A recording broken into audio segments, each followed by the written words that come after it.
CM Ashok Gehlot के विशेषाधिकारी लोकेश शर्मा कल हनुमानगढ़ के दौरे पर रहे। जिला मुख्यालय स्थित अग्रसेन भवन में सीएम विशेषाधिकारी लोकेश शर्मा ने युवा संवाद कार्यक्रम में युवाओं को संबोधन किया। इस मौके पर पार्टी के पदाधिकारी एवं जनप्रतिनिधि भी शामिल हुए। संबोधन में शर्मा ने कहा कि मुख्यमंत्री ने प्रदेश में काम करते हुए आम जन के लिए योजनाओं को लागू करने में कोई कमी नहीं रखी है। शर्मा ने कहा कि अब हमारी जिम्मेदारी बन जाती है कि माननीय मुख्यमंत्री द्वारा चलाई जा रही तमाम योजनाओं की जानकारी घर घर तक पहुंचाएं, जिसमें आम नागरिक को इन योजनाओं का फ़ायदा पहुंचे। शर्मा ने कहा कि 24 अप्रैल से राहत कैंपों की शुरुआत की जा रही है, जिसमें हमारे युवा साथियों की सकारात्मक भूमिका रहे, जिससे राहत कैंपों में आमजन को योजनाओं का लाभ मिले।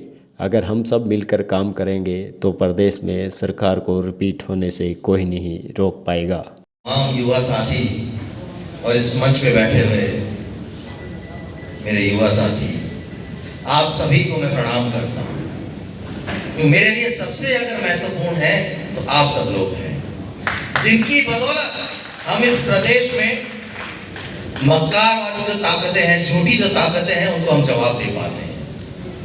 देखिए, मैं यहाँ जो भाषण होते हैं वो करने नहीं आया हूँ, मैं आप लोगों से बातचीत करने आया हूँ। 2023 चल रहा है और हम सब जानते हैं कि ये चुनावी वर्ष है और इस चुनावी वर्ष में हमारी जो भूमिका है वो बहुत ज्यादा बड़ी बन जाती है। हमने 2 बार शासन किया। मुख्यमंत्री जी अशोक गहलोत आप सबके आशीर्वाद से पहले 2 बार मुख्यमंत्री रहे और अब तीसरी बार मुख्यमंत्री हैं। लेकिन दोनों बार जो उन्होंने काम किए थे, काम करने में उनकी योजनाओं में कहीं कोई कभी कमी नहीं रही। कमी रही तो किसी न किसी रूप में हमारी रही कि हम उन योजनाओं को आम जनता तक पूरी तरीके से नहीं पहुंचा पाए। और आज आवश्यकता इस बात की है कि मेरे तमाम युवा साथी कमर कस लें और इस बात के लिए जुट जाएं कि हर वो योजना जो माननीय मुख्यमंत्री जी ने आम जनता के लिए चलाई है उस व्यक्ति तक पहुंचेगी जिसका कि वो पात्र है। अब आप सब कहेंगे कि भाई योजनाओं की जानकारी तो हमें है, उसे पहुंचाने का काम भी हम कर रहे हैं। आपके अपने अलग अलग माध्यम है पहुंचाने के। कोई व्यक्ति जो आजकल सबसे बड़ा टूल बना हुआ है सोशल मीडिया, डिजिटल मीडिया जिसे हम कहते हैं, उनका उपयोग ले रहे हैं। कुछ लोग स्वयं एक दूसरे से संपर्क स्थापित करके हमारी योजनाओं की जानकारी दे रहे हैं। लेकिन ये पर्याप्त नहीं है। हमारे तमाम युवा साथियों को एक स्ट्रैटेजी के तहत काम करना होगा कि इतना समय हम डिजिटल मीडिया, सोशल मीडिया पे देंगे। डिजिटल मीडिया और सोशल मीडिया एकमात्र माध्यम है जहां बहुत सारे लोग हमें एक साथ मिलते हैं। हम में से किसी भी साथी के, किसी के 5000 फ्रेंड हैं, किसी के 2000 फ्रेंड हैं, किसी के 500 हैं, किसी के 200 हैं, और हमारे जैसे जो कुछ बहुत लंबे समय से काम कर रहे हैं उनके लाखों फ्रेंड्स हैं, लाखों फॉलोअर्स हैं। लेकिन इन माध्यमों से हम अपनी बात को उन प्लेटफॉर्म पे रखते हैं जो उन सब तक पहुंचती है।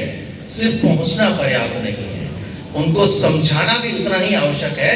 हम इस बात को लेके अगर आश्वस्त हो जाएं कि मैंने फेसबुक पर एक पोस्ट डाल दी, अब ये जनता समझ जाएगी, उससे काम नहीं चलने वाला है। हमें डिजिटली और फिजिकली दोनों तरह से काम करना होगा और दोनों ही रूपों में आम जनता के बीच जाना होगा। ये सोशल मीडिया का जो सबसे ज्यादा दुरुपयोग किया वो भारतीय जनता पार्टी ने किया। उसी की बदौलत इस देश में उन्होंने सत्ता को हथियाया। सबसे बड़ा उदाहरण है हम सबके बीच में 2014 में नरेंद्र मोदी जी ने और भारतीय जनता पार्टी ने जिस तरह डिजिटल प्लेटफॉर्म्स और सोशल मीडिया का दुरुपयोग किया, आज उसी की बदौलत उन्होंने सत्ता हथियाई। दूसरा सबसे बड़ा उदाहरण आप सब जानते हैं, आम आदमी पार्टी जो केजरीवाल जी मुख्यमंत्री बने, उसके पीछे भी सबसे बड़ा योगदान इन डिजिटल प्लेटफॉर्म्स और सोशल मीडिया का रहा। तो हम क्यों पीछे रहे भाई? हमारे पास साधन है, संसाधन है, हमारे पास बुद्धि है, हमारे पास हमारी ऊर्जा है, हमारे पास ज्ञान है, तो उसके बावजूद भी हम क्यों पीछे रहे? हमें अपनी छोटी छोटी वर्कशॉप्स करनी पड़ेंगी। जो लोग सोशल प्लेटफॉर्म्स का उपयोग करना सीख गए हैं, जान गए हैं, उन्हें चाहिए कि वो अपने आसपास के इलाकों में, अपने क्षेत्र में जहां भी वो रहते हैं, छोटी छोटी वर्कशॉप शुरू करें। आसपास के 10 लोग, 15 लोग, 20 लोगों को साथ लें और अपने घर में बैठें और उन्हें अपने लैपटॉप पे, अपने मोबाइल पे बताएं कि किस तरह से अपनी आईडी बनाई जाती है, किस तरह से हमें अपने नेताओं को फॉलो किया जाता है, और वो जो भी कंटेंट डालते हैं, जो पोस्ट डालते हैं, जो भी वहां पर अपनी सामग्री डालते हैं, उसको पढ़ने के बाद उसमें क्या किया जाना चाहिए। सिर्फ आज जो सबसे ज्यादा उपयोग होता है सोशल मीडिया का, हमने मालाएं पहन ली, उसकी फोटो डाल दी। हम कहीं गए, 10 दोस्तों के साथ गए, 5 दोस्तों के साथ गए, खाना खाया, मस्ती की, घूमे फिरे, जगह जगह की फोटोज ली और अपनी फोटोज हम उस पर डाल देते हैं। वो भी करिए बेशक, लेकिन सबसे ज्यादा जो आवश्यकता है हमारी सरकार की योजनाओं को, हमारी सरकार के और मुख्यमंत्री जी की उपलब्धियों को, फैसलों को और आज तक के किए गए निर्णयों को आम जनता तक पहुंचाने की जिम्मेदारी आप सबकी है। मुझे ताज्जुब है इस बात का कि आज आप इतनी बड़ी संख्या में मेरे सामने यहाँ बैठे हुए हैं, तो कोई शख्स 2023 का चुनाव हमें नहीं हरा सकता। आप सबकी बदौलत हम 2023 में वापस सरकार रिपीट करेंगे। वो ऊर्जा, वो जज्बा, वो जुनून आप लोगों में है। आवश्यकता इस बात की है कि सही तरीके से तथ्यों को लेकर सही जानकारी के साथ हम जनता के बीच में जाएं।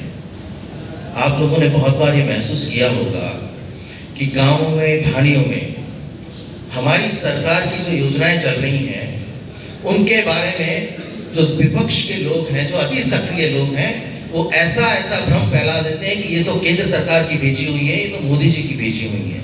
ऐसी भ्रांतियों का हमें सबको मिलकर जवाब देना है, और वो तब संभव हो पाएगा जब हम अपनी जानकारी को अपडेट रखेंगे।